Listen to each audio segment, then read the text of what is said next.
धन्यवाद।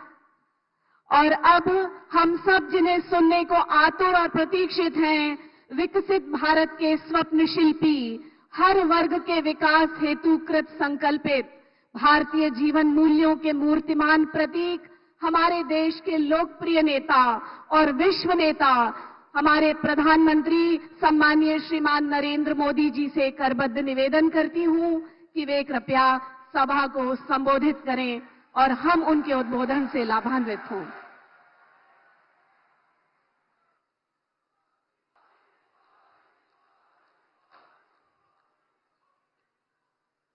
जय भवानी,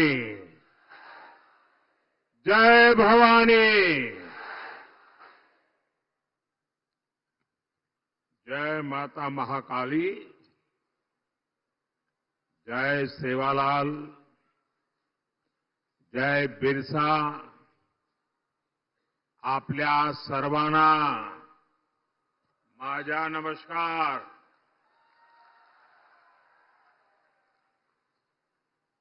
श्री हरि बालाजी महाराज उनकी ये देवस्थानम की पुण्य भूमि, क्रांतिकारियों की, वीरों की ये धरती, मैं चिमूर की इस महान मिट्टी को नमन करता हूं।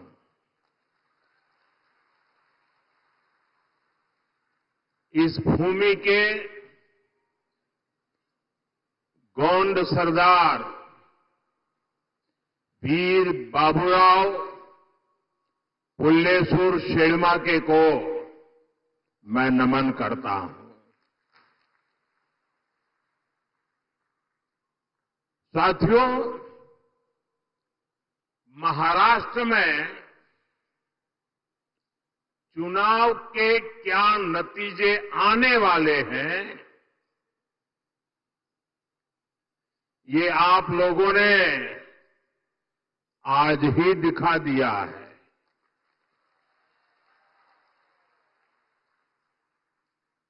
ये जन सैलाब बता रहा है कि महाराष्ट्र में महायुति की भारी बहुमत की सरकार बनने जा रही है।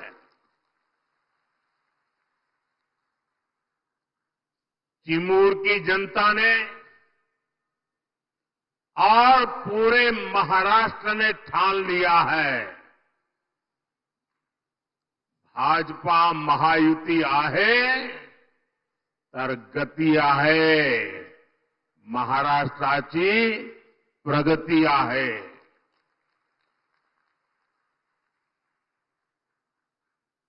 साथियों, मैंने सालों तक संगठन में कार्यकर्ता के रूप में काम किया है और इस प्रकार का कार्यक्रम ऑर्गेनाइज करने में लोहे के चने चबाने पड़ते हैं, इसका मुझे पूरा अंदाज है। और उसमें भी 12-1 बजे ऐसा कार्यक्रम करना, मैं गुजरात में तो नहीं कर सकता था। आपने क्या कमाल कर दिया है जी। जहां भी मेरी नजर पहुंच रही है, लोग ही लोग नजर आ रहे हैं और ऐसा लग रहा है जैसे केसरिया सागर लहरा रहा है।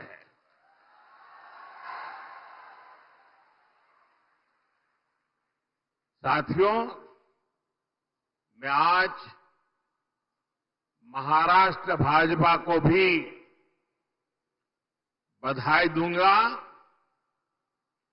जिसने बहुत ही शानदार संकल्प पत्र जारी किया है। ये संकल्प पत्र में लाड़की बहनों के लिए, हमारे किसान भाई बहनों के लिए,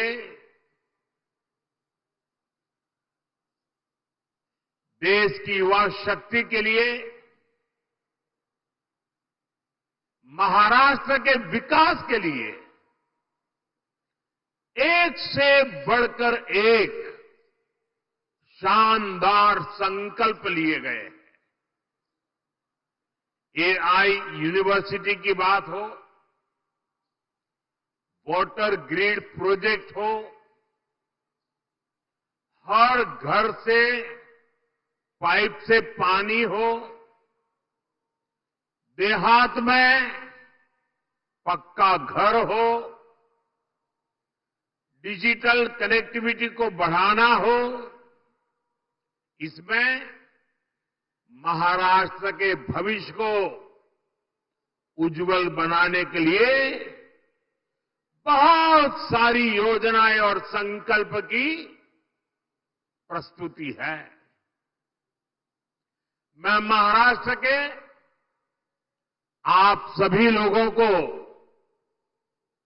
इस संकल्प पत्र के लिए बहुत बहुत बधाई देता हूं। ये संकल्प पत्र अगले 5 साल के लिए महाराष्ट्र के विकास की गारंटी बनेगा। साथियों, महायुति के साथ साथ केंद्र में एनडीए की सरकार यानी महाराष्ट्र में डबल इंजन की सरकार यानी विकास की डबल रफ्तार। महाराष्ट्र के लोगों ने पिछले 2.5 वर्षों में विकास की इस डबल रफ्तार को देखा है।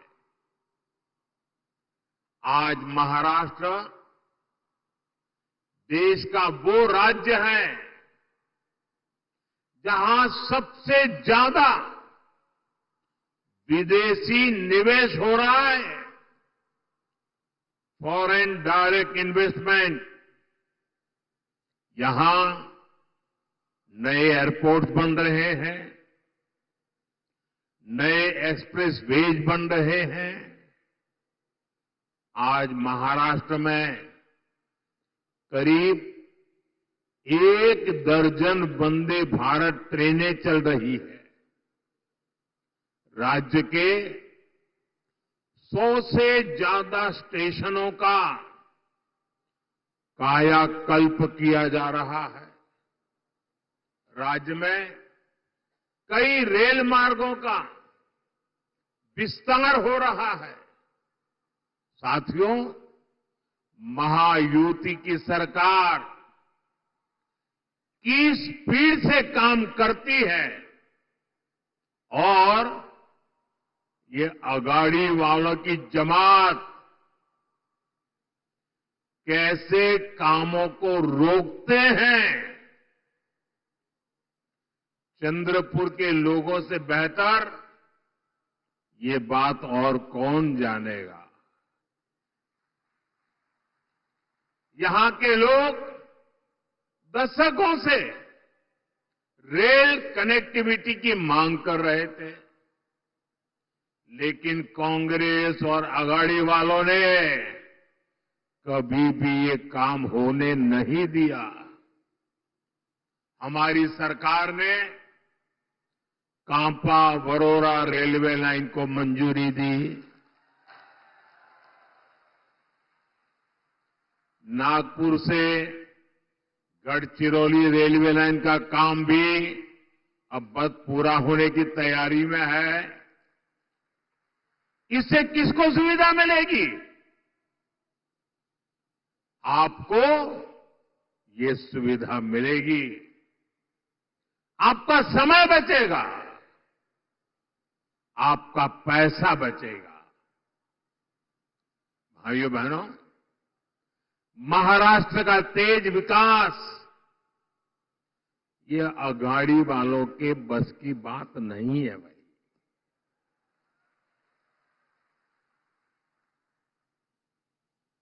अघाड़ी वालों ने केवल विकास पर ब्रेक लगाने में पीएचडी कर दी है। कामों को अटकाना, लटकाना और भटकाना,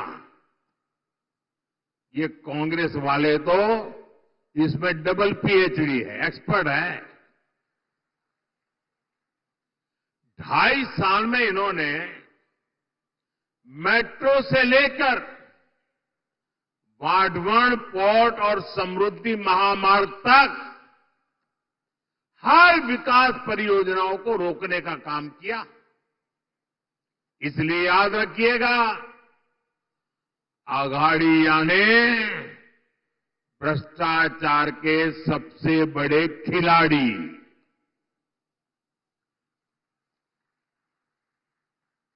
ये अघाड़िया ने खिलाड़ी, आप इन्हें दोबारा लूट का लाइसेंस मिलने देंगे क्या? जरा पूरी ताकत से बताइए, मिलने देंगे क्या? लूट करने देंगे क्या? खजाना भरने देंगे क्या? साथियों, मैं आपसे पूछना चाहता हूं, जरा पूरी ताकत से जवाब दीजिए। आप महाराष्ट्र की प्रगति पर ब्रेक लगने देंगे क्या? साथियों, कांग्रेस और उसके साथी दल हिंसा और अलगाववाद पर राजनीतिक रोटियां सेकते हैं। अभी कुछ ही दिन पहले जम्मू कश्मीर की विधानसभा में क्या हुआ, पूरे देश ने देखा है। आपने भी टीवी में देखा होगा, अखबारों में पढ़ा होगा, सोशल मीडिया में आया होगा। ये हमारा जम्मू एंड कश्मीर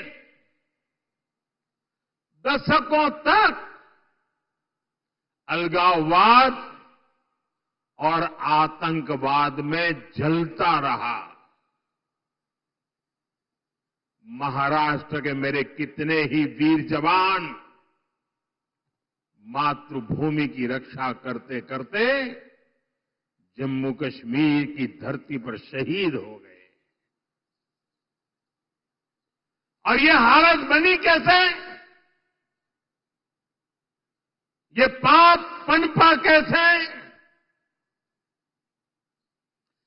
जिस कानून की आड़ में, जिस धारा की आड़ में ये सब हुआ, वो धारा थी 370, और ये 370 धारा कांग्रेस की देन थी। और जैसे ही हमने 370 को खत्म किया, कश्मीर को भारत और भारत के संविधान से पूरी तरह नाता जोड़ा। हमारे देश के बहुत लोगों को पता ही नहीं है, शायद आपके लिए भी बहुत सी जानकारी पहली बार होगी।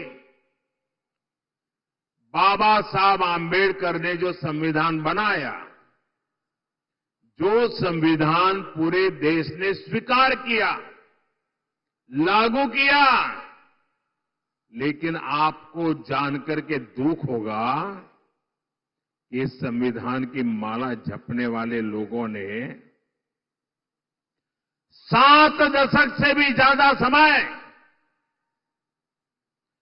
जम्मू कश्मीर में बाबा साहब आंबेडकर के दिए हुए संविधान को लागू नहीं किया था। 7 दशक तक देश आजाद होने के बाद, जब तक मोदी नहीं आया तब तक इस देश में 2 संविधान चलते थे। एक संविधान जो बाबा साहब आम्बेडकर ने दिया, जिसका पालन हम सब लोग करते थे, और दूसरा विधान जम्मू कश्मीर था। जम्मू कश्मीर का हाईकोर्ट का जज शपथ लेता था भारत के संविधान के नाम पर नहीं, जम्मू कश्मीर का मुख्यमंत्री शपथ लेता था भारत के संविधान के नाम पर नहीं। कारण 370 की ऐसी दीवार थी जो बाबा साहब के संविधान को जम्मू कश्मीर में घुसने नहीं देती थी। ये मोदी को आपने आशीर्वाद दिया और 370 को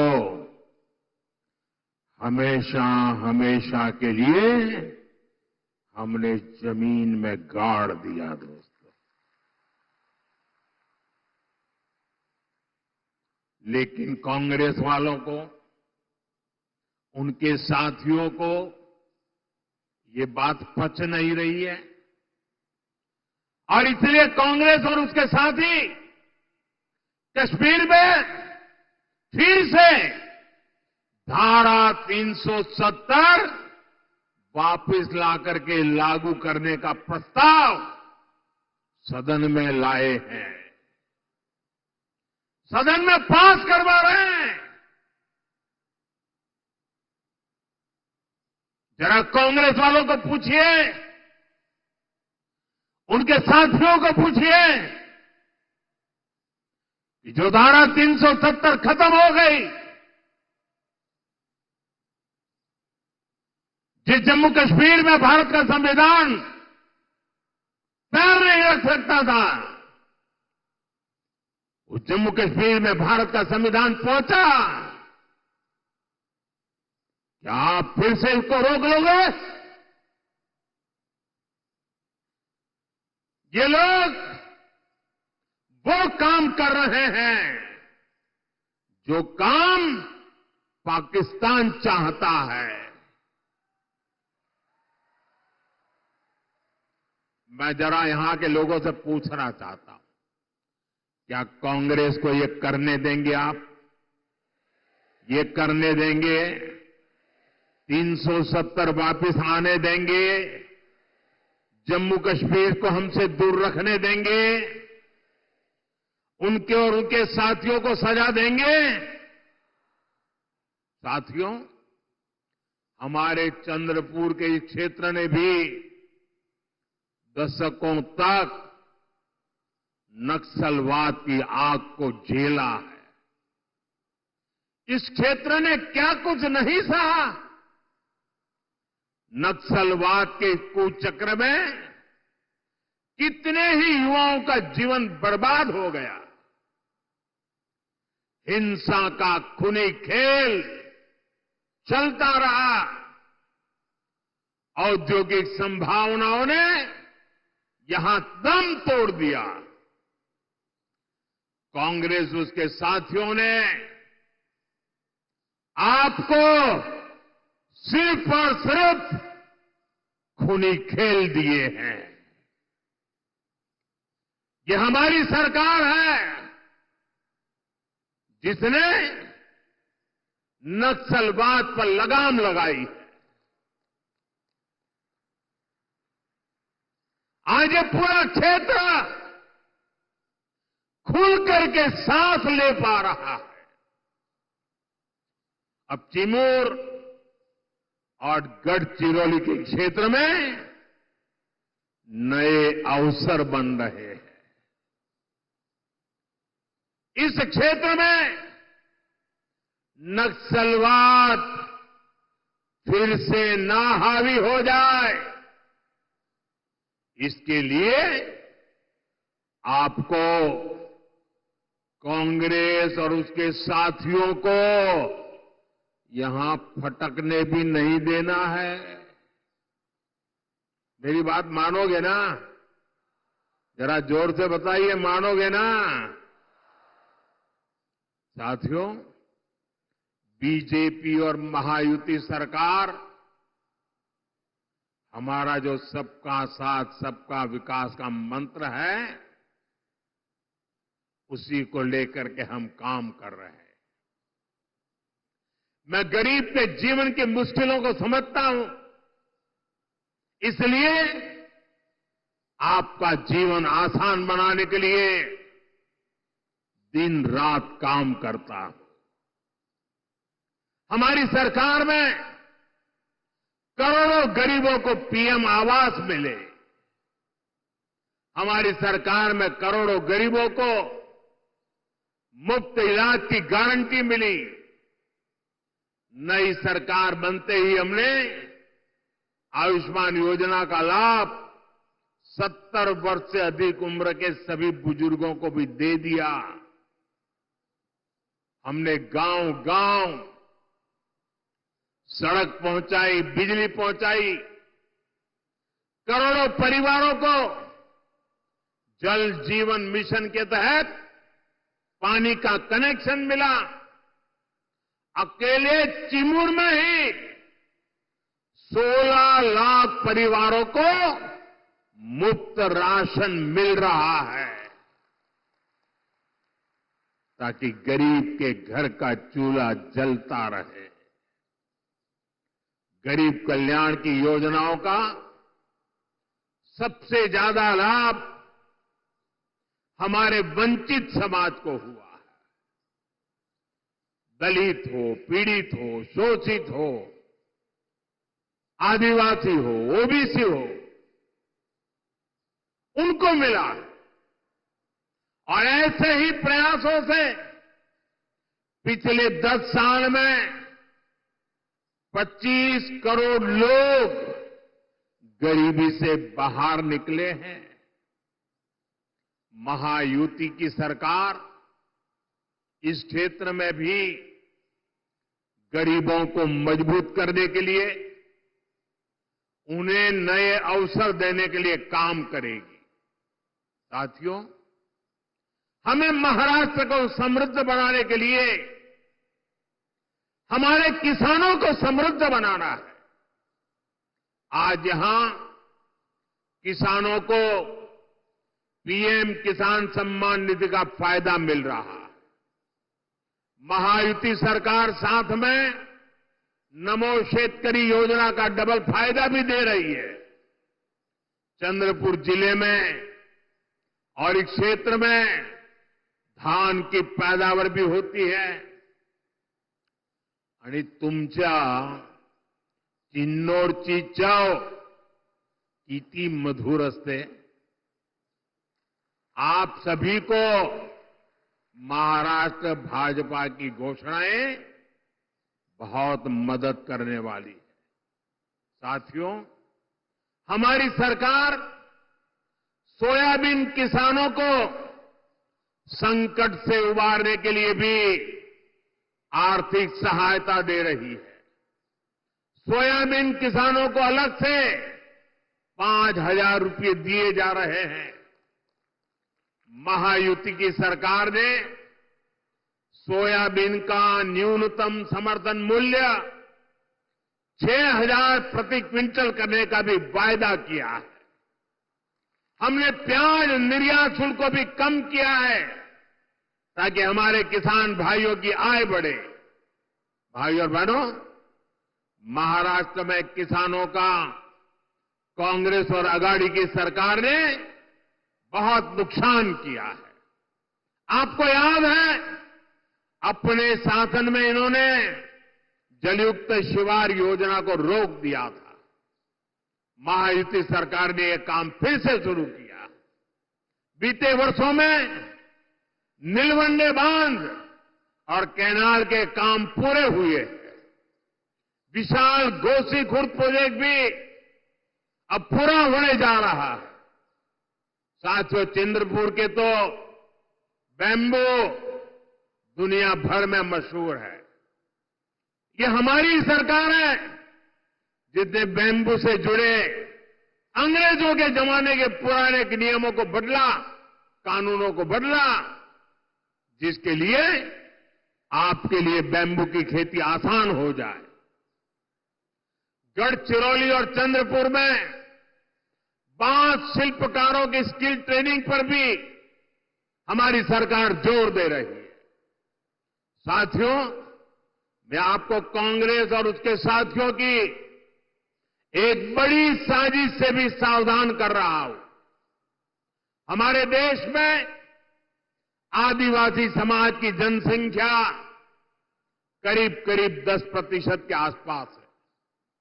कांग्रेस अब आदिवासी समाज को जातियों में बांटकर टुकड़े टुकड़े करके कमजोर करना चाहती है। यहां चिमूर चंद्रपुर में भी बड़ी संख्या में मेरे आदिवासी भाई बहन रहते हैं। कांग्रेस चाहती है कि हमारे आदिवासी भाई एसटी के रूप में उनकी पहचान खो दें, आदिवासी के रूप में उनकी पहचान खो दें, उनकी ताकत से उनकी जो पहचान बनी है वो बिखर जाए। सारे आदिवासी समाज की छोटी छोटी जातियां अपने आप को एसटी के नाते भूल जाए, आदिवासी के नाते भूल जाए, सिर्फ जाति के रूप में याद रखें और आपस में लड़ें, आपकी एकता टूट जाए। ये कांग्रेस का खतरनाक खेल है। कांग्रेस गौंड समाज को राजगौंड से लड़वाना चाहती है, अरग समाज को प्रधान समाज से लड़वाना चाहती है। कांग्रेस पठारी को सरोटी से, हलवा को हलबी से, कोलम को मन्नेर वार्लू से लड़वाना चाहती है। आदिवासी समाज जातियों में बटेगा तो उसकी पहचान खत्म हो जाएगी, उसकी ताकत खत्म हो जाएगी।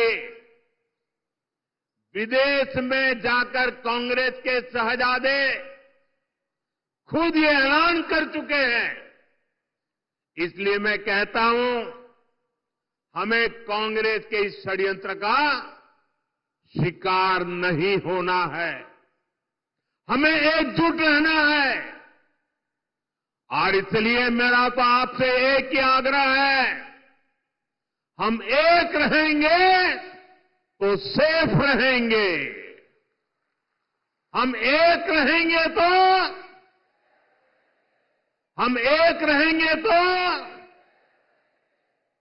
और साथियों, आप जानते हैं, अगर आप एक नहीं रहे, आपकी एकजुटता टूटी, तो सबसे पहले क्या होगा? कांग्रेस आपका आरक्षण छीन लेगी। कांग्रेस के शाही परिवार के हमेशा से ये मानसिकता रही है, कोई देश पर राज करने के लिए पैदा हुआ है। आजादी के बाद इसलिए ही कांग्रेस ने दलितों, पिछड़ों और आदिवासियों को कभी आगे नहीं बढ़ने दिया और आरक्षण से दलितों, पिछड़ों और आदिवासियों को आगे बढ़ाने का मौका मिलता है। इसलिए ही कांग्रेस आरक्षण से चिढ़ती है। 80 के दशक में तो कांग्रेस ने, जब राजीव गांधी नेतृत्व करते थे, चुनाव का समय, चुनाव चल रहे थे और उनकी हिम्मत देखिए, बाकायदा उन्होंने अखबारों में एडवर्टाइजमेंट दी थी, पोस्टर जारी किए थे और दलितों, पिछड़ों और आदिवासियों को मिलने वाले विशेष अधिकार पर सवाल उठा दिया था। अगर आप सोशल मीडिया खोजोगे तो ये सब मिलेगा। और मैं तो यहां के पत्रकारों से आग्रह करता हूं कि जरा 84 की एडवर्टाइजमेंट खोल करके निकाल के दिखाइए इन लोगों को, कैसा पाप किया इन लोगों ने। कांग्रेस तब दबंगों की भाषा बोल रही थी। कांग्रेस ने तो तब भी एक तरह से कह दिया था कि आरक्षण की कोई जरूरत नहीं है, ऐसा कांग्रेस वाले बोलने की हिम्मत करते थे। आज भी कांग्रेस दबंगों की भाषा बोल रही है कि दलितों, पिछड़ों, आदिवासियों का आरक्षण खत्म कर देंगे। इसलिए आपको कांग्रेस और उसके साथियों से सतर्क रहना है।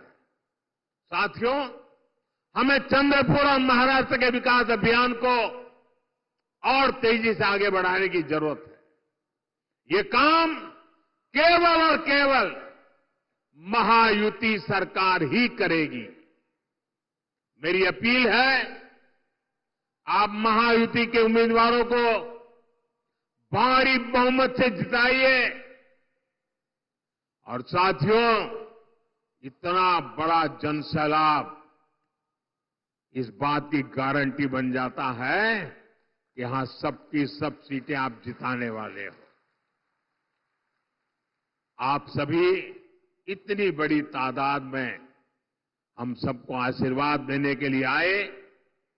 मैं फिर से एक बार आप सभी का हृदय से बहुत बहुत धन्यवाद करता हूं।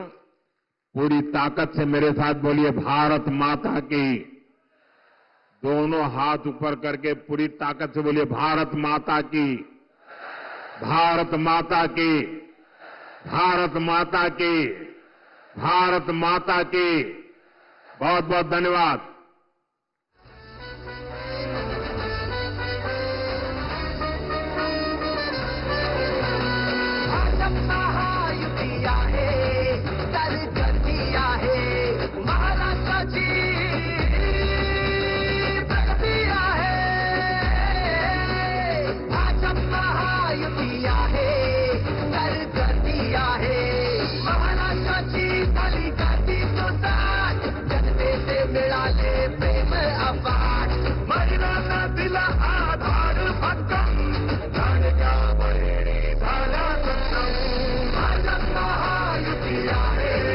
That is